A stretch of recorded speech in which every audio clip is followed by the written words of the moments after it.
আমার কষ্টের কথা কই না রেডি হয়েছে কাকা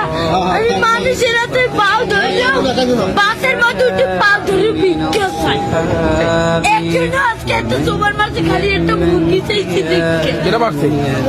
একটা উন্ডালে একটা সারে এবার ওনাকে তাহাতে অনেক কষ্ট তোমার এখন আছে কে মতো বাপ নাই রাতে ওই একটা মা ভাই ভালোবাসছে তোমারে ভাই বিস্তে বলে রয়েছে কাকা মা যদি ভালো না বাসতে ওই দিনে আমি হালাইয়ে তুই আর একটা বিয়ে করতে হেলে মায়ের গর্ব ছিল হেলে একটার বড় করতে না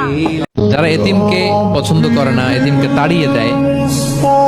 তাদেরকে আল্লাহ পছন্দ করেন। আল্লাহ তাআলা বলেন আরাআইতাল্লাযী ইউকাযযিবু বিদ্দীন ফাযালিকাল্লাযী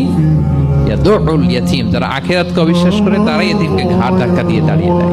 কোনো বিশ্বাসী কখনো এতিমের সাথে খারাপ আচরণ করে